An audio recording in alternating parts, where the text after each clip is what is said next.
Well, Trent, Jared's 300th, mate. What's it mean to that moment, and what's it been like coaching him over the years?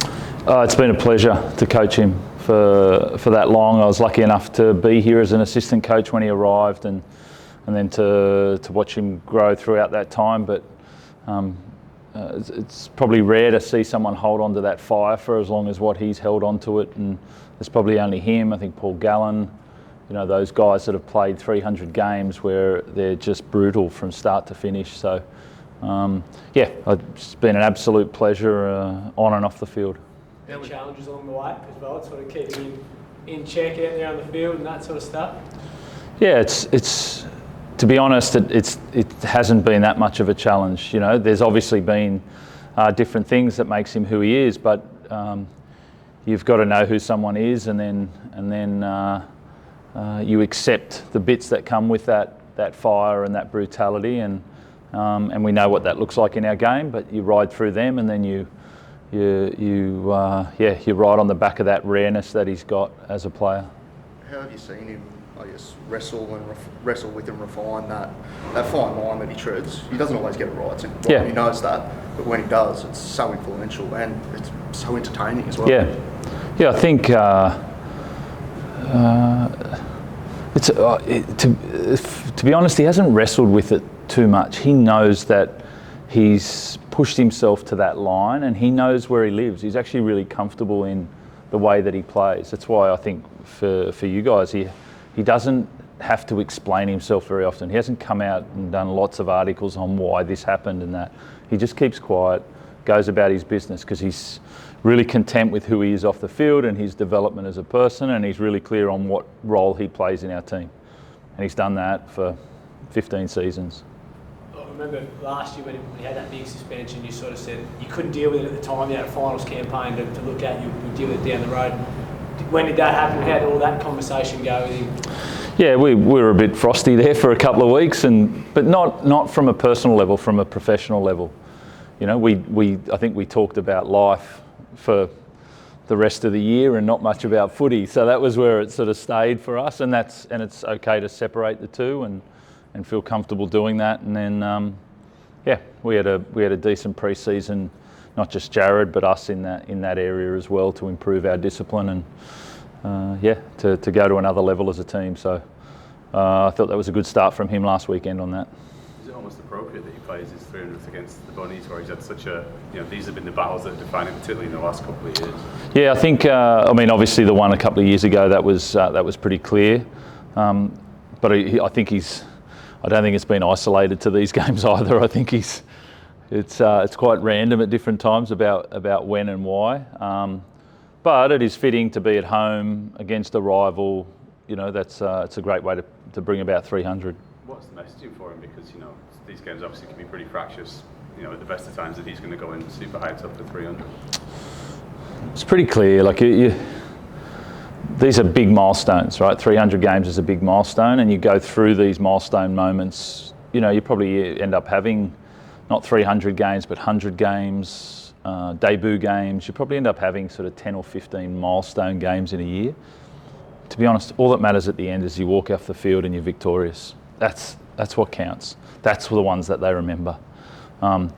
So it's to deal with the emotional state, get yourself in a position and play good footy. We hype these up, and so they should. They should be honoured, but it is about performance. How's Luke Keary going? Really good. He's been outstanding actually. From not long after the game, obviously slight concussion, but I've seen Kez at different times, at different symptoms, and he's been really good from when he walked back in the door on Monday. And he's very open and honest about how he's feeling. So it's a good progression. Now it's step by step. Teddy said the other day that he felt like it was maybe less serious than some of the other concussions. Is that definitely. Yeah, without a doubt. Yeah, again, I'm not about what the impact was, but definitely the symptoms are chalk and cheese to what I've seen a few years ago. So hopefully we might see him sooner rather than later. Obviously, don't yep. want to... Yeah, that would be the plan if the progressions continue like they have been already. What changes with Sandon coming in there? We've trained a lot.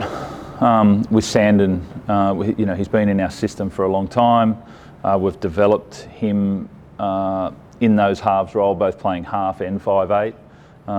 He's filled in for Sam. I mean, the three of those guys have been on a rotation all pre-season, obviously with dominantly being Sam and Luke. But Sandon, we had to put him back into 14 late in mid-February because we hadn't done enough training of him there. But I knew he'd pick that up, but he trained all pre-season as a half. So it's a good opportunity for him, and really confident about the experiences he's had now in the last 2 seasons now to be ready for this. We just spoke about Jared, but Terrell May Yep. has come on in leaps and bounds in the last 18 months. Was there a switch, or did it take him a little time to work out his place at the club and in the game plan? Because he's just really kicked on quite quickly from the outside perspective. Yeah, I mean, he showed talent young as a player, and then had his own issues about playing and desire there, and then he made a change in his life. North Sydney picked him up, and then he had 5 weeks with us, and he nailed those. And then he's a player. Like, his ability to go out there and perform week in, week out is serious. So he's done that for a while, and then when midway through last year, he came back in and he delivered week in, week out, to the point where he started last weekend. So his development's been a really impressive sort of example of if you desire something. I don't feel like the Roosters have made it, I don't feel like North, I don't feel like anybody else other than his desire to go, actually, I'm going to get better here, and I'm going to make a stand about how I want to live my life and how I'm going to play, and then it's come out on the field. So it's been really impressive to watch him over the last couple of years. What was the change in a practical sense? He trained hard. Like, he went away and did his own training. You know, he was probably about 15 kilos heavier than what he is now, and he decided to go hard at that. And now he's very fit and very strong, and you can see that in his game. And good young front rowers, they don't grow on trees. There's Yep. interest in him. Yep. Can you afford to lose him? We've been very clear over the last 6 months with Terrell about where we're at with him and his manager. So nothing's changed for us. It's pretty clear that we're in negotiations with him at the moment. What have you made of the Rabbitohs, Trent? 0-2 start the year, sort of big going on at the club. What have you made of their season so far? Yeah, they had obviously different parts. They had periods in both games where they looked really strong. And so sort of our preparation for that has been, so understanding why those periods came about, and then also how to nullify them. So,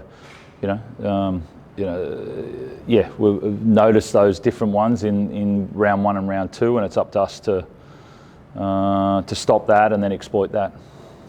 Been a bit of chat obviously about what they've done with their halfback, and it's not dissimilar to what happened with Sam Walker last year. And I think at the time you were pretty reticent to describe it as dropped and more of a learning experience, which I'm sure JD will say later it is as well. But is there something in that about the way that Sam's come back since that incident last year and into the run to the finals and then starting this year pretty strongly?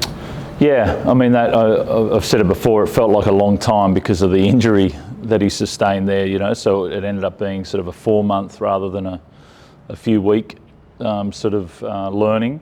But I think, you can see the quality of Sam, and we've all seen it. So that development takes different paths, and we like the path that we're on with Sam. I think with Lachlan, there's no doubt that, he's shown that he can play NRL, and it's always how they accept this learning and then want to develop into the next few weeks. But he's a high quality player.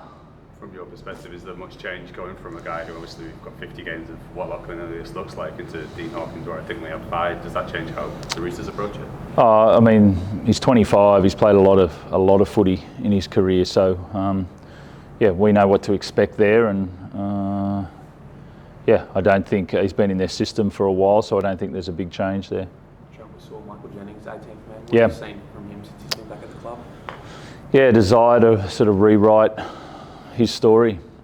That's pretty simple for me that there was a carrot there to get his life and career back on track, and that was himself, but also through the Roosters. I didn't feel like he was done. He didn't feel like he was done, but he had to work for it. And that's come with high quality training and then some really good performances in reserve grade, and just getting him in and around there. He's been a Rooster. He's done some things on the field for us that we need to thank him for, and I think it's time to finish his career in the right way and rewrite it as it should have been. We think of this club as having such depth in the outside back, but is he a genuine chance to play NRL this season? Definitely, yeah, that's what he's here for.